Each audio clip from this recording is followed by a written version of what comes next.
For the thousands in attendance and the millions watching around the world, we are live and amplified. So let's get ready to podcast. Fire it up.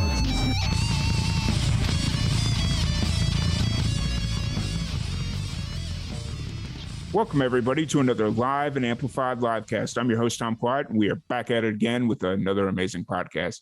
Today, we have a very special guest. We have Lexie Martin. How's it going today, Lexie? Hi, it's going well. Thank you. How's it going with you, Tom? It's going pretty good. It's been a long few days, like we were talking earlier.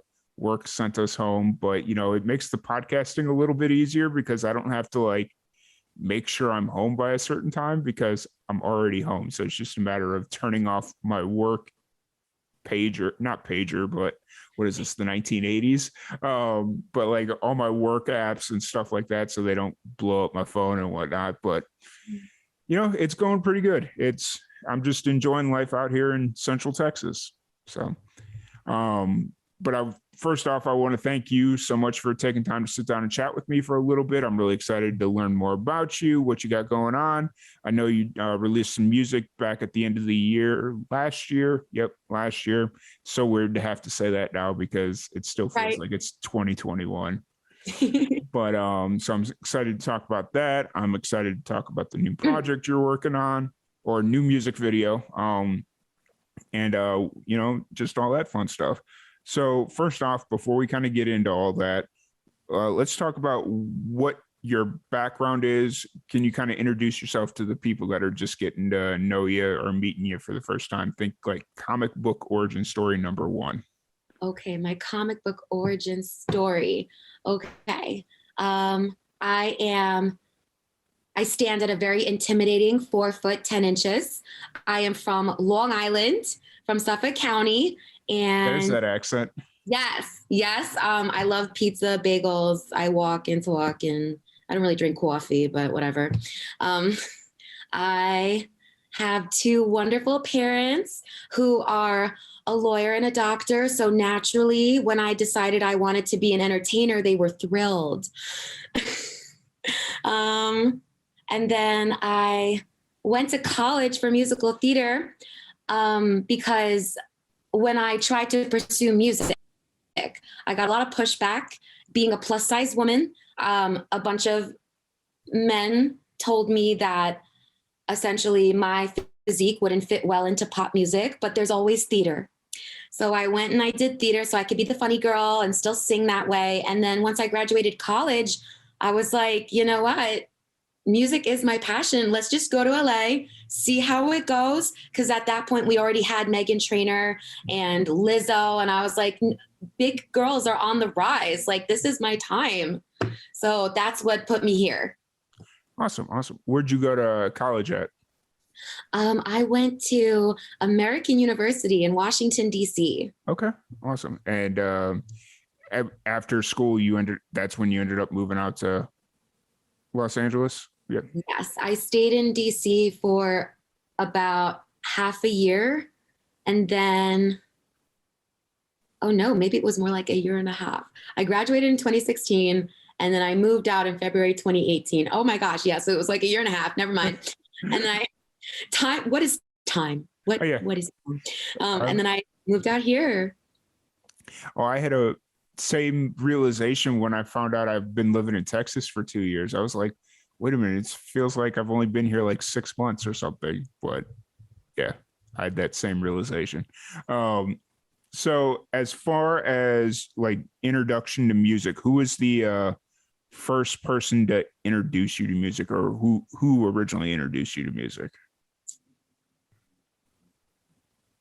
My dad. He would drive me to school a lot of days because I would get bullied on the bus. So he would drive me to school and he would play a bunch of jazz with a little bit of Rod Stewart in there, random. But a lot of jazz. And he introduced me to Christina Aguilera. And so he was the first person who really took me seriously when I said, I want to do music. I want to pursue it professionally. Nice. And who are some of the, at that time, your dad was playing a lot of jazz for you. Who are some of the musicians you were listening to? Well, can you hear that silent siren? I thought it was here. I No.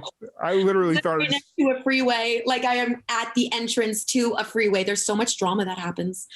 Everybody's honking and whatnot. I apologize. What was the question? who who were some of the musicians that you were listening to when you first got introduced to music? So in the car, what my musicians my dad would play would be Nat King Cole, Natalie Cole. I looked into Billie Holiday and Ella Fitzgerald. Nina Simone is a big favorite of mine. And then when I started branching off on my own and discovering artists that I really love, the first artist I saw in concert was actually Avril Lavigne. I was 9 and my dad took me. Amazing. He's my superhero. And then other artists that I really gravitated towards, I really enjoy singers. So Jessie J, JoJo, Whitney Houston, Mariah Carey, Celine Dion, Kelly Clarkson, Beyonce, Jennifer Hudson, all these powerhouse vocalists. Cool. And so that's kind of who you model yourself after now, are all the big powerful, or who do you kind of model yourself after now that you've been doing this professionally for a few years? The feedback that I've gotten is very Meghan Trainor-esque with more riffs. Okay. Who do I model myself after? I take a lot of inspiration from artists like JoJo and Lizzo as far as sound goes. Gotcha. So as you were kind of going through the journey of, from the moment that you decided to, well, let me ask this question first before we get into that. Do you remember the first song that you heard that spoke to you on a different level, that was like, okay, this is what I need to be doing? I'm thinking.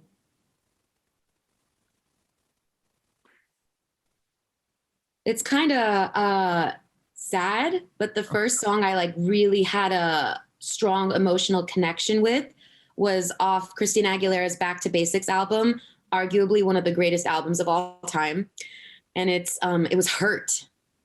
And it was about her singing about her relationship with her father and all of the complex things that went along with that. And it just really resonated with me. And it reminded me of how dear my dad is to me and how supportive he's been and how I just couldn't deal with losing him. So for a song to evoke such an emotional response for me, I realized I want to be there for moments like that for listeners. If you are going through a really hard time, I want a song for that for you. If you are celebrating, I want a song for that moment for you. I love connecting with people, and the medium I want to do that through is music. Awesome. That's amazing.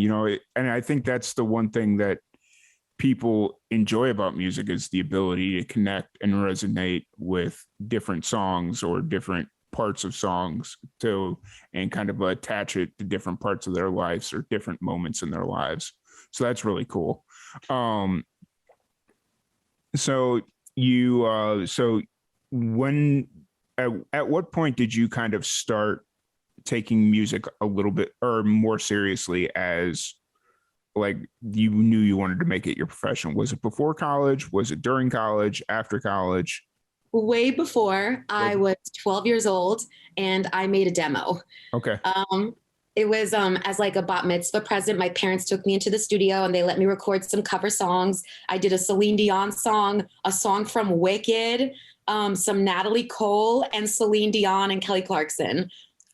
A whole mishmash of things. I was like, I will sing the telephone book. Okay. So they let me do that. And then it sort of calmed down for a little bit. I did a bunch of singing competitions around the island, but I think the hope was that maybe I'll go to college and do communications instead. Yeah. So they like supported it on a local level, but didn't really try to push me to do something on a more global scale. Yeah. So I brought myself to that space once I graduated college. I was like, no, no, no, no, no. We need to take this to the next level and do something with it. Gotcha. So Mm-hmm. that first demo you recorded, do you remember specifically what songs they were? Or Oh yes, I do. I sang. Sorry, I'm laughing. I appreciate how much confidence I had at 12, and I knew exactly what I wanted. Is it is it what I would have done now? No, but at the time I was like, no, this is my sound. This is what I'm going for, and I'm doing a little bit of everything. Nice. I did.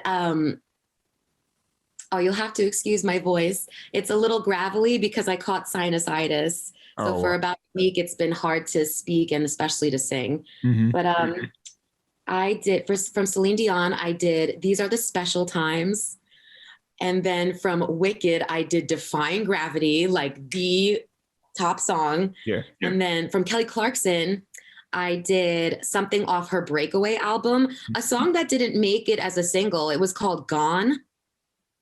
I'm not even familiar with that song. Same vibe as like Hazel Eyes, though. Like same vibe as like Since You've Been Gone, Behind These Hazel Eyes. Same kind of vibe. Very angst. Nice. And then, okay, so that was Celine Dion. Whitney Houston, I think you. Oh, I didn't sing any Whitney Houston. I did Kelly Clarkson. I did Celine Dion, Wicked, Kelly Clarkson. I did Natalie Cole. I did Orange Colored Sky, a little jazz standard. And then there was something else. It's going to come to me once we're done with this interview. That's 100% fine. And I had like just said it too. I just said it and just, whoop. I'm like Dory the fish. Yeah. So the next important question, does a copy of this demo still exist? Oh, it does. It is, to everyone who came to my bat mitzvah, they each have a copy. Okay. And it's very incriminating. It totally exists. I know my parents have multiple copies somewhere. It's on a CD. So it's not like on iTunes or anything like that. No, it's back in the day. You remember what a CD is? Yeah. Yeah. You remember with like Virgin Records, you go to a CD, you like get a CD from the store and you'd be like, oh my gosh. What is that now? But yeah, it definitely exists.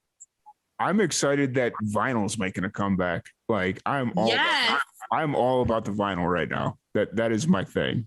It's anytime I go to a show and somebody's got vinyl sitting out there, they're selling vinyl. It's like, okay, yeah, it's going to cost me $40, but here you go. I'll buy your vinyl from you. So that is so cool. What do you have on vinyl? Nothing major. I have 36 Chambers by Wu-Tang. Amazing. Yes. That was the first vinyl that I bought. And then I just a couple of radio demos or radio play EP type deals that I was in I lived in Tallahassee, Florida for a few years. And there was a secondhand store that had like a whole bunch of vinyl. So I would just go through and like a whole bunch of Rock Nation and just like all these random like radio EPs. It's like, okay, I'll just buy these because you never know if you're going to see these again. So, and then I got a bunch of independent bands, EPs and LPs and all that stuff. So cool. My boyfriend's very into vinyl and records, and he collects them. Yeah. He has like Dougie Fresh and like these like 80s people and a lot of Japanese artists. Nice. Yes. Awesome. I was gonna buy more stuff over the COVID, but not a lot of people pushed out vinyl during COVID, which was kind of interesting. Yeah. So I'm hoping in 2022 I get to add to my collection. Yep, there's the hoping. So so you went to school for musical theater, right? Oh yes, I am a theater baby. How is that experience going? Knowing that you wanted to do pop music but went to school for musical theater, what was that experience like for you? Oh, it was a wonderful experience. I loved going to college, albeit a lot of it was stressful. The workload is super stressful. And then on top of that, the schoolwork, I was also doing an internship and had 2 jobs. it was a lot was happening on top Oof. of like when you're a musical theater major, you also are expected to do the shows. So like all those things together, a lot was happening, but also so much joy. It was so much fun. I got to really nurture my craft, gain a lot of independence, meet incredible people. And I really do love theater. Music Mhm. is my first love, but I thoroughly enjoy theater and the ability to transport an entire audience to another magical place and step into the skin of somebody else, become somebody else, while also bringing parts of yourself to a role is Mhm. really interesting, just from a whole psychological perspective. So fascinating. Nice, nice. And then, so after you left school, you ended up moving out to LA, and it's Mhm. at that point you started writing and recording professionally. Yes, I started writing. I've been writing songs since I was really little. The first song I wrote, I was 9, and it Mhm. was about like my dog dying. Um, but I started recording professionally, minus that time on Long Island. Yeah. Um, when I moved to LA. I made my EP. I recorded it with Nash Overstreet from Hot Shell Ray. So the 12th grader in me was freaking out. You know that song, We're Going At It Tonight. It sounds familiar. It's been a minute, but yeah, They were super big when I was in high school, and they're coming out with more music now. So I'm so excited for them to like make a comeback. nice. Oh, I'm so excited for them. Awesome, awesome. And so the EP you're referring to is the a self-titled Lexie Martin EP. Yes, that Um, came out in 2019. well, let's talk about that a little bit since that was your debut EP. What kind of went into that whole process of making an EP? Were you specifically writing, knowing that you wanted to put everything on an EP, or yeah, let's just talk about the entire process in general. It was so cool. I knew I wanted to make an EP.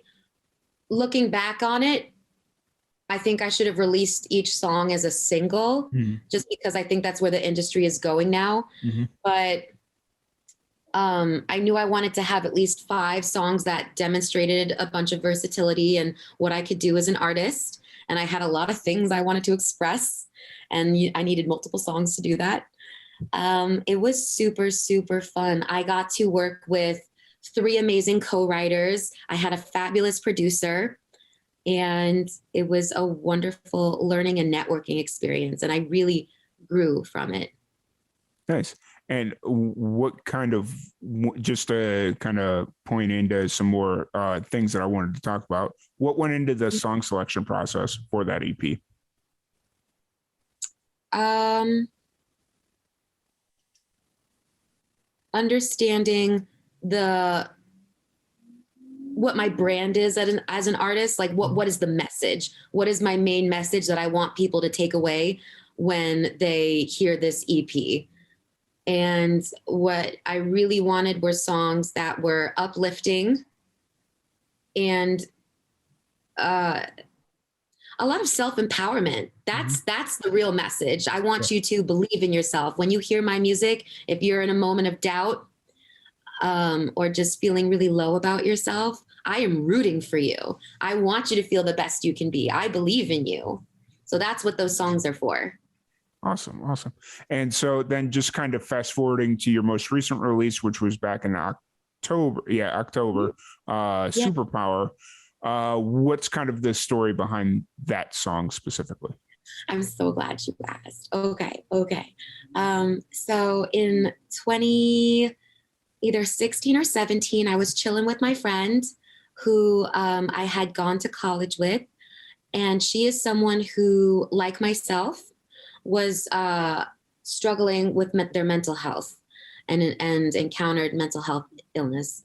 But so she had this whole concept that when she was talking to me, she described what she was going through, and she described it as a superpower, which totally rocked my world because usually when I'm facing those mental health difficulties, I tend to internalize things and feel like a victim, helpless, loss of control of my environment. And so when she explained that to me, it just completely changed my outlook. I felt like I had autonomy again. So I wanted to take that concept and write a whole song about it, where even on your worst day, when depression is crushing you and weighing you down and anxiety is just suffocating you, you still deserve to believe in yourself and give yourself that self-love. Even on your worst day, you are still worthy of all of those wonderful things. If all you did was feed your cat and brush your teeth today, you're a hero. Yep. Yeah. Especially to your cat, because without you got to feed your cat. You got to feed your cat. That's mandatory. Yep. Mandatory, or I know, that's awesome. That's really cool. And so did obviously with COVID and everything, it kind of have messed with a lot of people's plans and schedules. Did COVID mess with your release of Superpower? Were you wanting to release it sooner, or did you kind of get it out when you wanted to? I was able to get out Superpower when I wanted to. I knew I wanted to release it on October 10th because that was World Mental Health Day. And given the continuity of the song, I was like, this is the right day to do it. Yeah. What COVID is messing up is I'm doing a music video for Superpower, and that has now been delayed due to Omicron. Yep. So it's kind of tough. I get it. You know, it's just one of those things where it's like, you got to roll with the punches. You got to, start getting creative. I've seen bands do some really creative stuff during COVID. So, including shooting an entire music video separately on green screens, which seems insane, but they made it work. So that's cool. I'm really excited to see the music video once it does come out. How long's did you always want to put a music video out for Superpower, or was that something that as the song released, it was something that kind of started coming to fruition there? I already knew I wanted to do a music video to Superpower, and I had come up with a concept that I thought was so different and unique and that needed to be seen. I'm like, do I spoil it? Do I not? Do I spoil it? No, we're going to keep it in the dark. Yeah. Okay. But I already knew I wanted to do a music video for it. And then once I saw how many streams it was getting, it was very validating. I was like, okay, great. I think people would want to see it. Yeah. Because the song's being well received. Shout out to B Squared. They did excellent work as far as promotion's concerned. So thanks to them, I got a bunch of streams. Is that how you originally found out about us? Because we've done some work with them it's getting hard now because there's a few different agencies that we work with, and it's like, and then we still get a pretty decent amount of people that just find us on their own. It's like, oh, how'd you find out about us? So that's always just like a little mental note that I take up here to figure out what's working as far as our promotion tactics. So, no, that's awesome that you started getting streams and you're working on the music video, and I'm really excited to see the music video. And we won't spoil that because I want it to be a very special moment once it releases.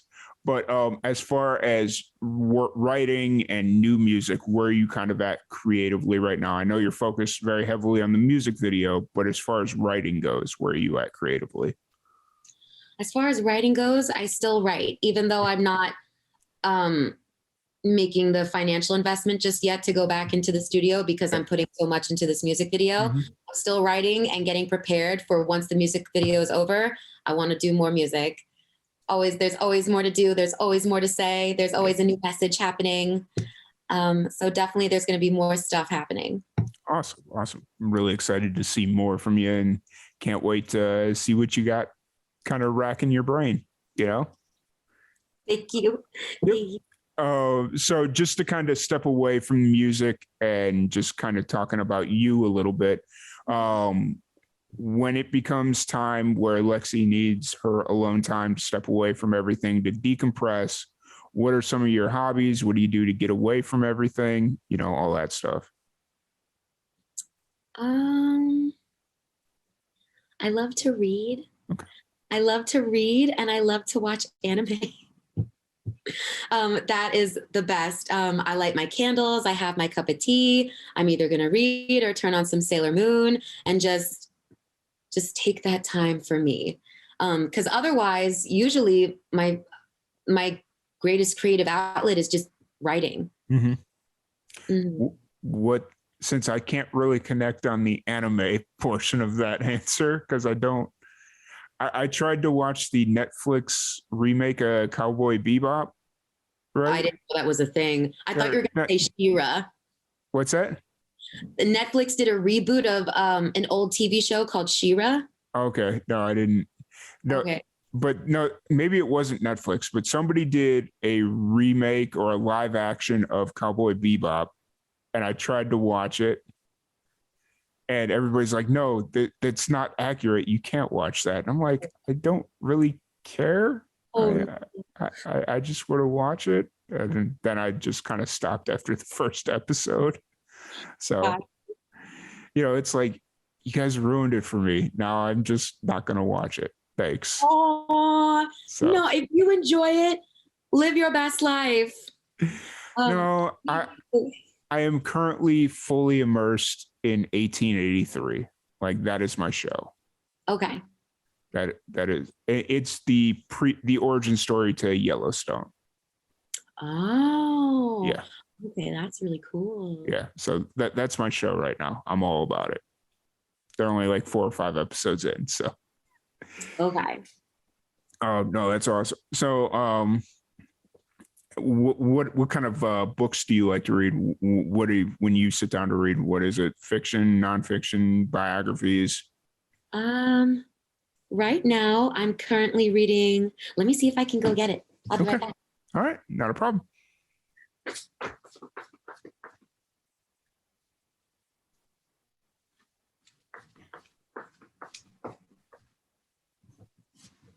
It is called I Didn't See That Coming by Rachel Hollis. Okay. I love reading about, like, yes, self-help, but also like redemption stories. I love reading, like, I guess, memoir type books. Mm-hmm. I also love Jen Sincero. She has the whole You Are a Badass series thing about, like, you are a badass with money. You are a badass. You are a successful badass. Like different aspects of your life where you could be a badass at that. So I love those types of things. I love reading books about the business side of the music industry. Mm-hmm. So those types of books. But when I was a kid, I loved young adult novels. I was a big twihard, huge. Nice. When I was in grade school, I was into Harry Potter, but I stopped after the 3rd one because I went to go pick up the 4th one, and I saw how big it was. I was like, yeah, I'm good. It's like, there's a movie for that. Yeah. No, that's awesome. I actually have You're a Badass somewhere sitting around here. I bought it a few years ago because one of my when I was living out in New Mexico, one of the I have a past of making movies and doing stuff like that, making short films and stuff like that. And one of the actresses I was working with was telling me about this book, and I was like, well, maybe I should go check it out. And I went to Target the next day, and it was sitting right there. And I'm like, all right, well, I don't know what kind of sign this is, but all right, cool. And I had $20. It cost $20. So there you go. I read it. And no, I did read most of it, but it's been like 4 or 5 years. So it's like, I don't quite remember all what's in there. So. Oh, yeah. I read that book maybe back in 2016 or so. It's still on my bookshelf. I need to reread it. Yeah. Mm-hmm. Yep. I'm in the same boat. It's just like, it's been 4 or 5 years. So, no, so that's really cool. And then outside of that, you're reading music, anime. Do you have a full-time job, or are you a full-time musician? What I do right now is I actually work for Uber Technologies. I Okay. work in a green light hub, and the green light hub is in-person driver assistance. So the Okay. Uber drivers, I'm their customer service in person. Okay. So if they have an issue, they come to you. Is that kind of? Oh, yes. Oh, yes. If you have an issue, you come right on down. Or if you're signing up and you're first getting acquainted with the app, we onboard people. We teach you how to use it and whatnot. We train you. But yeah, no, if you have an issue of like, I don't know, maybe heaven forbid, like what if somebody threw up in your car? Things of that nature. Literally, because I hear all those stories about how if somebody throws up in your car, Uber will, to a point, take care of it. And for whatever reason, when you brought that up, I was like, is that what you have to deal with on a day in, day out basis? Yeah. Yeah, it is. Yeah, it is. Yeah, it is. It's customer service. Gotcha. Completely understood. But I don't want to keep you too much longer here tonight. So we're going to take one more question, which is from our random question generator. Awesome. I have no idea what it's going to ask, but if it asks anything inappropriate, I will spin it again because it has a opportunity to do that. Let me reread the. Oh. Okay, here we go. You ready? What do tourists get overcharged the most for, in your opinion? Water. Like water bottles. Okay. That's fair. And that is very fair and very true. Like the first thing I think of, like when you go, if I were to be in the LA Live area, like where the Staples Center is and where the basketball is happening. If you go to like the Regal Theater, water is like $5. I'm like, what's a bottle of water? Yeah. And that is, and you go to like any of the amusement parks, water's like $3, $4, $5. Nuts. And it's crazy. Yeah, it's really rough. That's fair. I was going to ask why that popped up into your head, but it just makes all the sense in the world. And then I lied. One more question. What's one thing you miss about Long Island that you cannot get in LA? What do you think the answer is? I hope you say Nathan's hot dogs and not pizza, but. Okay, Nathan's hot dogs. I'll give that to you. But I was okay. Because the only reason I say that is I'm from Chicago, so we might have to fight on the pizza. I have not had deep dish, but I don't want to have. Why does everybody assume everybody in Chicago eats deep dish? Like this is one rumor that I want to break. Okay. Nobody from Chicago, unless you are downtown on an 8th grade graduation trip of some sort, that is the only time you ever eat deep dish pizza. If you're downtown for a very, very rare special occasion and it's like, oh, hey, there's Geno's, Lou's, whatever. 9 times out of 10, you go to Chicago, you're going to get a Chicago style thin crust. Sorry. Interesting. Okay. So I had to stand on the podium there. I'm gonna battle you for that. Okay. If it's not pizza, something else. The water. Okay. New York Tap is everything. And then frankly, bagels. Okay. It's the water. It's the minerals in the water, scientifically proven. Yep. For real. I know I'm laughing because I know it sounds a little silly, but it's legit. Totally legit. Yeah. Just the bagels, you poach them in the water. It's different. Yeah. I'm not a big bagel person, so I'm going to take your word on that one. Really hard. Whenever you're in New York, get a bagel. I do need to make a trip to New York. I've had 7 or 8 different people tell me that over the last year and a half, and it's like, one of these days I will. My sound engineer and my co-partner in Live and Amplified, he's from Boston, and even he's like, we've got to go to New York. And it's like, you're from Boston. We probably need to go to Boston first before we go to New York. He's like, yeah, but we need to go to New York. And I'm like, all right, we'll figure it out. So Yeah. No, that's kind of how it is. But once again, I do want to thank you for sitting down and chatting with us a little bit. Before we let you go, if anybody wants to check out the Superpower single and then the music video when it drops, or check out any shows, anything that you got coming up, where's the best place for them to do that? Ooh, follow me on Instagram. I am Lexie Martin. That's LEXIEMARTIN. Literally like at I am Lexie Martin. Follow me. I will follow you back, and I would love to chit chat with you and get to meet you and all that good stuff. Awesome. And then do you have any shows, live shows, or where you kind of at on that one with COVID and everything? With COVID right now, I had one. It was going to be in San Diego, and it had to be canceled. We're trying to reschedule and figure out when. I'm trying to look for dates in March, but as of right now with COVID, it's a little up in the air. Yeah. I like with the resurgence of Omicron, or not resurgence, but the surge of Omicron, I'm hearing that pretty consistently. So yeah, it's rough times. Yeah. So. Yeah. So my heart goes out to like musicians and the venues, the music venues. Mm-hmm. It takes a lot to keep them open. Yeah, absolutely. Especially when already having to deal with 2 years of this stuff, and now it's just like surging right back up. So it's rough. So, but once again, I do want to thank you so much for sitting down and chatting with us a little bit. Anytime that you want to come back on, feel free to reach out. We'd love to have you back on. Other than that, thank you everybody for tuning in, and we will catch you all later. Thank you for having me. Cool. We are good.